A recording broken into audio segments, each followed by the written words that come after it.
Wubet Timhirt. The Education of Wubet, a story of stubbornness, grace, and growth. The elevator doors opened on the 8th floor of Sunshine Residences on Africa Avenue, and Wizero Mekdes Asefa stepped into the hallway still wearing her work lanyard. She had been on her feet since 7 that morning. She had sat through 4 meetings, signed 11 documents, eaten half a sandwich over her keyboard at lunch, and taken a taxi home in Addis Ababa evening traffic that had added 40 minutes to a 20-minute journey. She was tired. She was not, however, unprepared for what she was about to walk into. She unlocked the apartment door and pushed it open. She stopped. The living room of the family's 8th-floor apartment looked like the aftermath of a teenage decision-making process. A half-eaten bag of Top chips sat open on the glass coffee table, bleeding crumbs onto the surface. 3 phone chargers were tangled around the leg of the sofa. A pair of Nike slides sat in the middle of the floor, not near the door, not near the bedroom, just in the middle, as if they had been dropped mid-walk and abandoned. The television was on, playing a YouTube compilation at full volume, and on the couch, legs draped over the armrest, was Wubet Asefa, 16 years old. School uniform half changed out of. She still wore the white shirt, but had swapped the skirt for gray sweatpants. Her hair was out, a thick, natural halo around her head, and she was scrolling her phone with one thumb while the television played to no one. Wubet! Nothing. Wubet! Wubet pulled one AirPod out and looked up with the expression of someone being interrupted during something extremely important, which was, as far as Mekdes could see, nothing. Oh, Selam Mama, Selam Baba. Her father, Dr. Dawit Asefa, stepped in behind his wife, loosening his tie. He was a quiet man, an engineer by training, a peacekeeper by survival, and he had learned long ago that the wisest thing a man can do when his wife has just walked into a messy apartment is to say absolutely nothing and wait for instructions. Mekdes set her bag down slowly. Minnat ye, Wubet. What is this? It was not a question. It had the grammatical shape of a question, but the energy of a verdict. Wubet looked around the room as if noticing it for the first time. Ah, I told Almaz to sort it before you guys came. Almaz! Almaz appeared from the kitchen, a young woman in her mid-20s from Wallo, 3 years with the Asefa family, currently holding a dish towel and reading the room with great accuracy. Wizero! Beka. Mekdes raised one hand. You didn't make this. Don't touch it. She turned back to her daughter. You made it. You clean it. Mama! Wubet sat up straighter. That's literally what we pay her for? Did I ask you anything? Dawit took one quiet step forward. Mekdes! Mekdes turned and gave him a look. The look required no translation. Dawit nodded, discovered something very interesting about the hallway ceiling, and stayed there. Wubet pulled her other AirPod out and tucked both into her hoodie pocket. Baba, tell her. She's always like this. Every single day it's something. The room went very still. Even Almaz from the kitchen doorway held her breath. Mekdes turned to her daughter the way a satellite dish turns, slowly, completely, locking on. Ishi, she said softly. Say that again for me. Dawit moved between them with the speed of long practice. Wubet, Tamarinesh, clean up. Come, I'll help. Baba. Now, Wubet. Wubet looked between her parents, made the only calculation available to her, and began collecting the chip bag and chargers with the energy of someone performing a task they find personally insulting. That evening, after dinner, Almaz had made shiro wat with injera and a small salad, and the 3 of them had eaten together at the dining table, which Mekdes insisted on even on weeknights. Wubet had migrated back to the couch. At 10:20 p.m., Mekdes appeared in the living room doorway in her house robe, her reading glasses pushed up on her head. Wubet, Mama, I'm actually not even tired yet. Television off, phone down, bed. We're literally on break. I am aware. Mekdes stepped into the room and picked up the remote from the cushion beside her daughter. The television went off. What I am not aware of is why my daughter came home with failing marks in mathematics, English, and biology. She set the remote on the shelf, out of comfortable reach. 3 subjects, Wubet. Wubet looked at the blank screen. Do you understand what your father and I spend on your school fees, alone? Not including the uniform, the trips, the books, the everything. Mekdes's voice was not raised. Raised would have been easier to ignore. This was precise, deliberate. The voice of a woman who had learned that clarity lands harder than volume. The minimum, the absolute minimum you can do, is learn. It's one term, Mom. It is a pattern, and patterns become futures. She pointed toward the hallway. Go to bed, and tomorrow, instead of YouTube, you will open your mathematics textbook. Wubet went. She lay in the dark of her room, phone face down on the nightstand, staring at the ceiling of their 8th-floor apartment. Somewhere below on Africa Avenue, a car horn sounded. Then silence. She did not sleep for a long time. Later, after the apartment had gone quiet, Mekdes sat at the kitchen table. Not with her rosary tonight, just with her thoughts and the small lamp above the counter and the 2 cups of buna that Dawit brought and set between them without being asked. "You're too hard on her," he said, sitting down. "And you are too easy," Mekdes replied. "She's 16, Mekdes. I know how old she is. I was there." Dawit smiled into his cup. "Your mother used to say the same things about you, you know." Mekdes looked at him. "My mother would not recognize this child."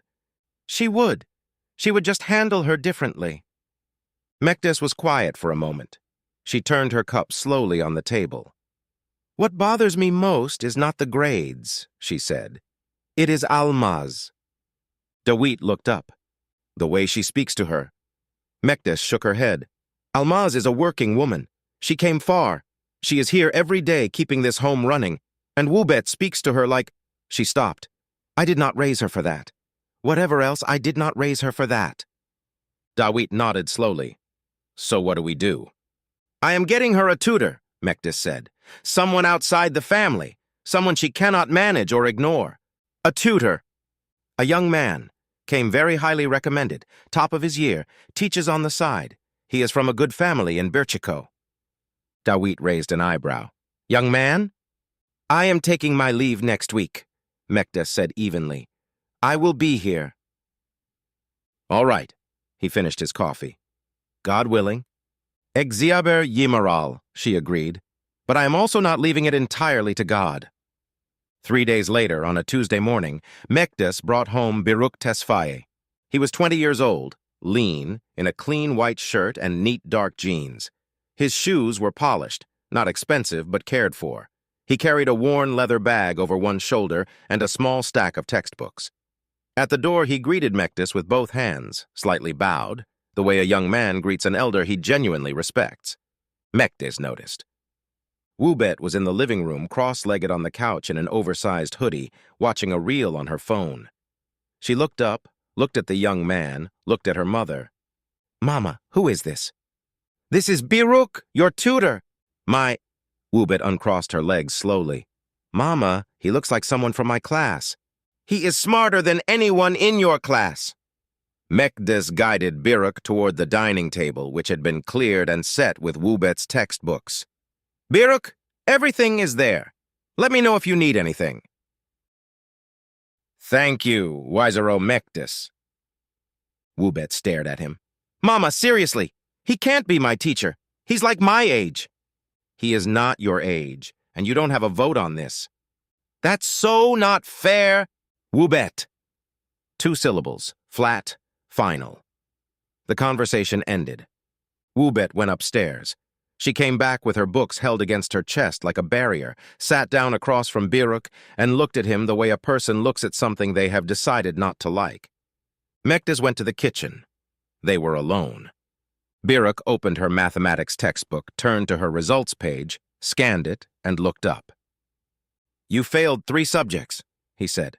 Not unkindly, just as a fact. "Yeah, wow. Nobody told me." Wubet picked at the edge of her hoodie sleeve. "I was literally there when it happened." "So you think your mom, tricked me into believing I could teach you?" Wubet blinked. "I mean, you were about to say something like that." Biruk turned to the algebra chapter. "I'll skip to the answer. Whether I can teach isn't the question. Whether you're ready to learn is." Wubet looked at him. You have a sharp mouth for someone who is supposed to be working for us."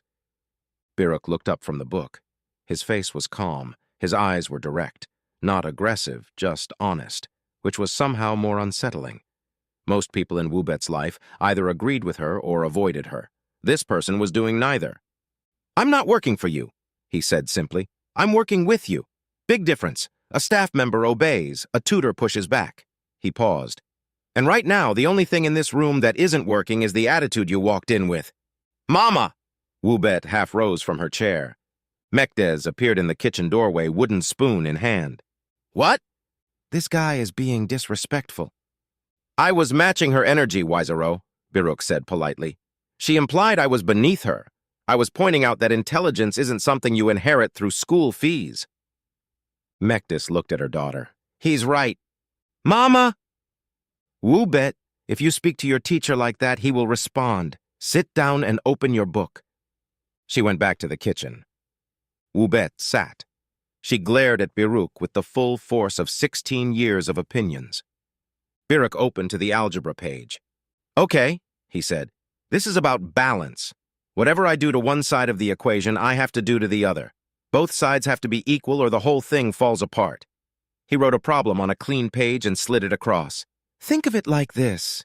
You know how in an apartment building, if one floor has a problem and nobody deals with it, eventually it affects the whole building."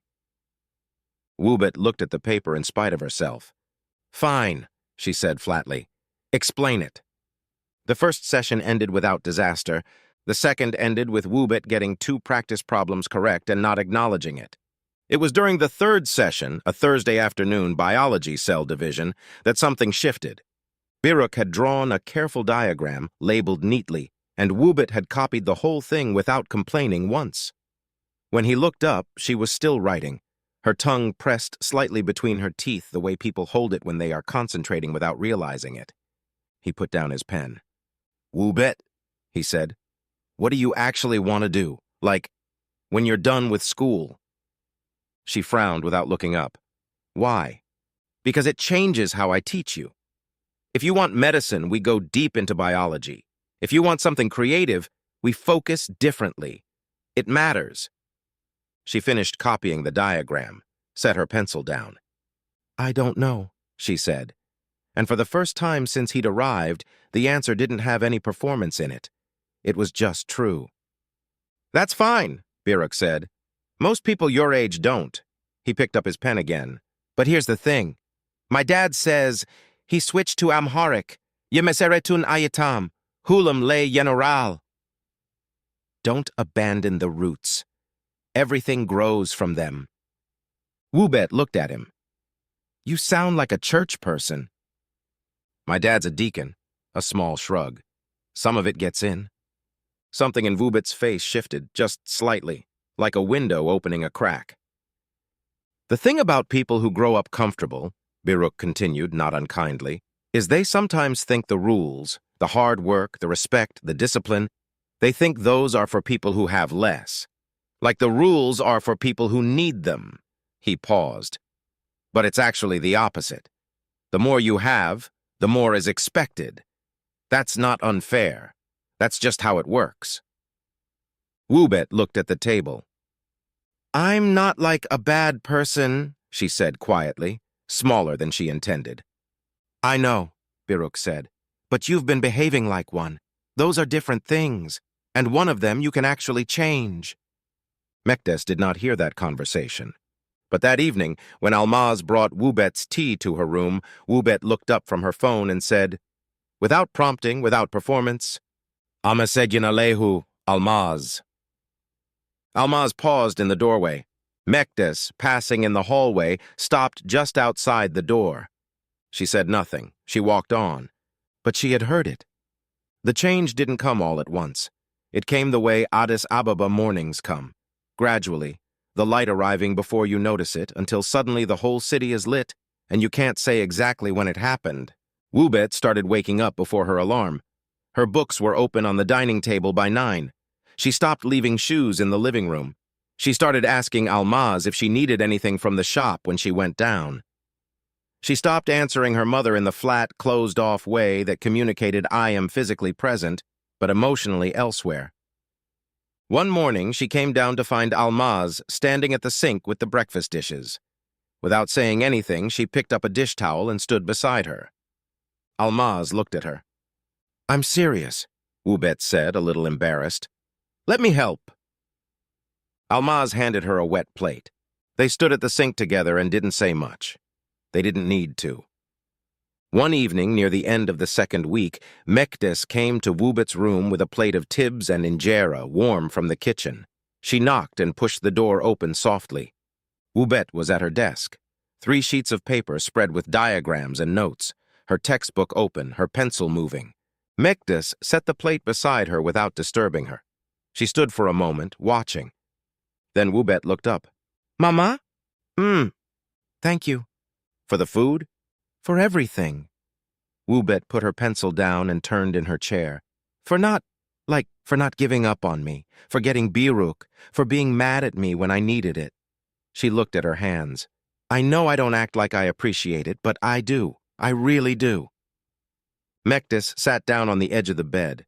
She was quiet for a moment. The quiet of a woman who has been waiting for something and is now being careful with it, the way you are careful with something that has taken a long time to arrive. Then she reached out and touched Wubet's face, the whole palm, warm, complete. "Liege," she said, "my child. You have no idea how much your father and I love you. Not your grades, not your behavior, not who you are when you're performing for us." She smoothed her daughter's hair back. "You, just you. We see every step, every struggle, every small thing. We are right here." "I'm sorry for the way I spoke to you," Wubet said, "and to Almaz." "Tell Almaz," Mekdes said simply. "Not me, I'm your mother. I'll forgive you before you finish the sentence. But Almaz deserves to hear it from you directly." "I will. Tomorrow morning." Mekdes stood. "Eat and sleep before midnight." "Yes, Mama." At the door, Mekdes paused and looked back. She let herself smile. Fully, without the guard she usually kept up because warmth, deployed too easily, could undo the necessary structure. "Yene liege not," she said softly. "You are my child. More every day." She pulled the door closed. Wubet sat alone in the lamplight of her room, 8 floors above Africa Avenue, the sounds of the city coming up faintly through the window, a distant horn, music from somewhere, the ordinary alive sound of Addis Ababa at night. She picked up her pencil. She went back to the diagram. She smiled. The next morning, before Biruk arrived, before the day had fully decided what it was going to be, Wubet came downstairs to find Almaz setting up the buna, measuring the ground coffee into the jabina, arranging the small cups on their tray, the quiet morning ritual she performed every single day. Wubet stood in the kitchen doorway. "Almaz!" Almaz looked up. "I'm sorry," Wubet said, "for how I spoke to you, for all of it. It wasn't right. You work hard, and you deserve to be treated with respect." Almaz was quiet for a moment. Not dramatically, just a person receiving something genuine and taking a second to receive it properly. Then she nodded once. "Ishi," she said, "come and sit. Coffee will be ready soon." Wubet sat on the kitchen stool beside the counter and watched the jabena begin to heat, and the coffee begin to bloom dark and strong into the air of the apartment. For the first time in a long time, the 8th floor felt completely like a home. When Dawit came into the kitchen 20 minutes later in his house slippers and found his daughter sitting beside Almaz, both of them quiet, both of them watching the coffee, he stopped. He looked across the kitchen at Mekdes, who had appeared in the doorway behind him. He said nothing. He just pressed his hand quietly to his chest, where, beneath his house shirt, his old Habesha cross rested on its cord, and tilted his face slightly upward. "Egziaber Yimsgen," he whispered. "Thank you, God." As they say in Addis, "Lij ketinse kedmo yamarmal, keimo keababo keberesebebu." A child learns to rise, from their mother, from their father, from the home they are raised in. And when the home holds firm, the child always returns to it.